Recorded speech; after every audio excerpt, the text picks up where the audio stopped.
A third of all the fish we take out of our seas is ground up and made into fish meal that goes into our industrial agricultural processes. We should leave the fish in the sea to be eaten by humans, not by farm animals.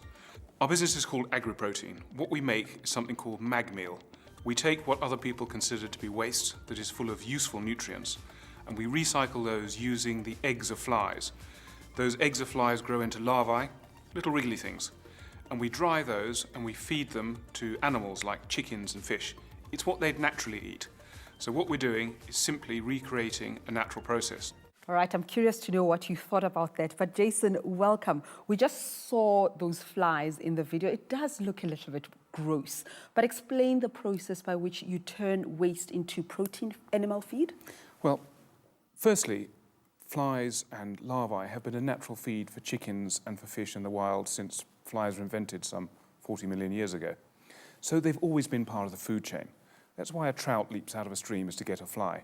So what we do is we effectively breed those larvae out of waste. So in its very simplest form, a factory would be an immense cage of flies.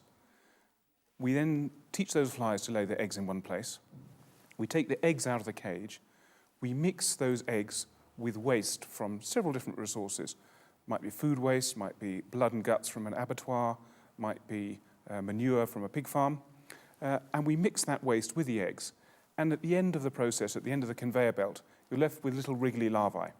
And we then dry those, mill them, and we produce what we call mag meal. Now, what we did in Western terms is when we created immense animal farms, immense aquaculture farms, immense chicken farms, is that we went for the nearest available source of protein. And that, of course, was the fish in our seas. So we spent the last 30 or 40 years raping our seas to the point where most seas are on the point of collapse. And what we're doing with our process is giving back those animals in industrial agriculture the natural food they should have, and we're making this from waste that would otherwise go to landfill. Sounds very basic, but is it a new way then of farming? Well, it's not new to Mother Nature. She's been doing it for 40 million years. Flies are actually much maligned and mistreated. They're actually essential to the environment. They break down waste, they disinfect a dying carcass of a leopard on the veldt. That's what they do, the larvae disinfect. Now, that's how useful flies are, but most of us humans have just spent 10,000 years trying to swat them. Of course, and I'm thinking if you're not working in this industry, you're not a biologist, a scientist, a fly is just something to get rid of, and it's associated with dirt and unhygienic habits. But what we saw, thousands of flies in a cage, is that hygienic? Well, we keep them in sterile conditions. They only get human-grade food, because that's our breeding stock. They're very important to us. So each of those female flies will lay between 750 and 1,000 eggs. And we want our flies to be happy and buzzing around. Buzzing in F minor, by the way. I know a lot about flies these days. And we want them to lay lots of eggs. And then we want those eggs to do what they do in the wild, in nature, which is disinfect, clean up the waste source, and turn it back into a usable protein. Mm-hmm. But bringing this back, Jason, to everyday use, is it expensive? Do we need out-of-this-world technology in order to manage all of this? No, we've created small home units for people to use at home. So if you've got a few chickens in a rural setting in Africa, or indeed in a large garden in a town, you can put some of your waste food in there. The larvae will come out of that process, a very small unit. Then it can either be to feed wild birds or to feed a few chickens that you have at home.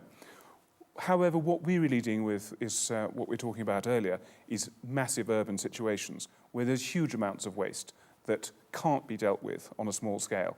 And the other side of it, our customers want huge amounts of protein. And so only when we can match huge amounts of waste with huge amounts of flies do we get huge amounts of output, which is helping save the seas, cleaning up our landfill, and making us a profit. Celia, I want to bring you in here. I mean, you talked about rudimentary systems, particularly in Africa, that are causing the waste. And linking this to what Jason is saying, is it expensive? Is waste management an expensive exercise? Do we need technology that's going to cost us a lot of money? Well, I think as Jason has said, and as I said, yes, we are applying to some level some rudimentary technologies or techniques to recycle our waste or to transform it to some usable material. But indeed, we are increasingly seeing examples such as Jason's, which are really practical I mean, to be able to generate larvae from flies. I mean, that's something it's a natural productive process. It's a natural food cycle process that can be utilized. And I think we need to find ways of getting these examples of initiatives and innovations that are happening with very little.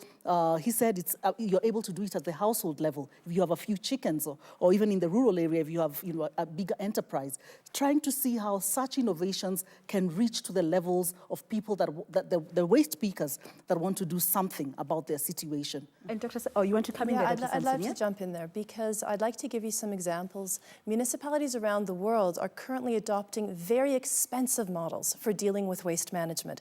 They're going for high-tech sorting systems, material recovery facilities, and waste-to-energy plants on landfills. And these cost millions of dollars and have been proven to be very financially unsustainable, particularly with the crash in the carbon finance market.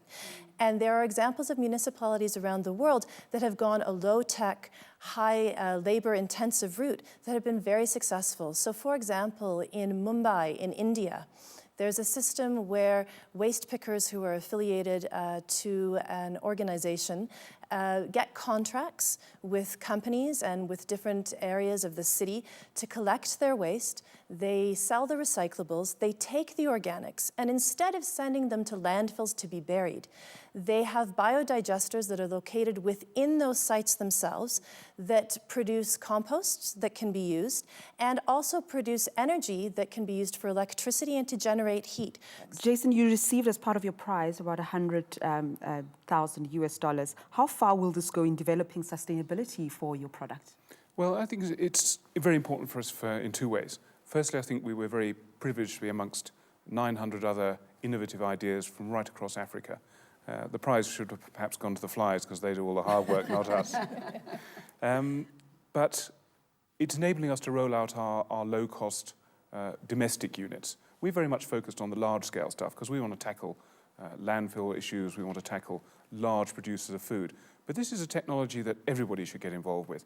And so with that prize money, we are further developing our domestic and small-scale kit and looking for ways to get that out into the marketplace in Africa so that we can all get recycling our nutrients. Everyone takes it for granted today that we should recycle our tin, our plastic, our glass. Within 15 years from now, you will consider it absolutely normal to recycle your waste nutrients. I also read somewhere that it takes just as many resources to make the edible bits of chicken as it does to make the parts that we throw away. So a lot of resources going into producing the waste that we in turn throw away as well. There's no such thing as a way in nature. Nature recycles everything. It's only us humans that muck up the process. And we need to get back towards nature. Look at waste rather as an opportunity, as a natural resource. And when we start to view it in that way, we'll move to a much more circular economy as businesses and individuals, where we can do away with this notion of waste and get into the notion of how do we create a sustainable future for everyone. Are you talking about the green economy? It's not green, it's just the only way. There is no green. The Industrial Revolution is over. The sustainability revolution has started. And you either need to get on the bandwagon or fail.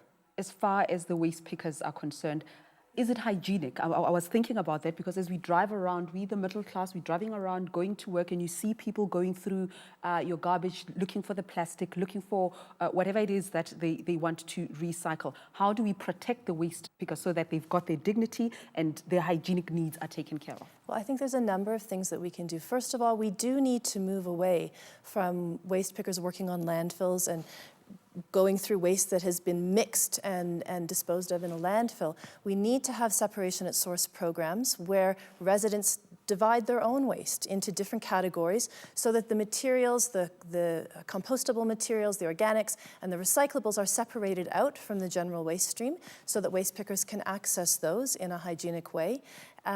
We also need to provide waste pickers with proper equipment and with health and safety equipment. Currently in India, there's a very fantastic campaign that the KKPKP trade union is running where they have been trying to engage the companies that make sanitary pads, engage in extended producer responsibility. Because they say, you produce these pads and then people dispose of them, but when they dispose of them in their bins, we have to come into contact with these used sanitary pads, with used nappies. And because the companies have been refusing to engage with the waste pickers, they started a campaign where they collected all of the used sanitary pads that they came across and they dumped them we all started smiling and sitting back because we knew you were of the going to say companies. that. And I think these are the kinds of things that we as residents can take responsibility for. We need to be conscious of how we dispose of our waste. If you live in a part of the city that has separation at source, you must participate in it. If you live in a part of the city that doesn't have separation at source, surely every waste day you see waste pickers coming through your bins. Go out and talk to them. Get to know them. Find out who they are. Find out what they're collecting. Separate out those materials for them and begin separation at source yourself. And you will also be bridging a social gap because these people, as I say, are providing a service to you, and it's a service of great monetary value. Well, I am sufficiently challenged, and I will never look at a fly the same way, Jason, I promise you. Thank you very much, Jason Drew, for joining us on South to North. Dr. Melanie Sampson, it was a pleasure to have you with us. And of course, Cecilia.K.Njenga, thanks indeed for joining us on the program. Thanks for joining me on South to North. Remember, you can tweet your questions, comments, and opinions to @AJ South to North or find us on Facebook. Thank you for watching. See you next week. Bye-bye.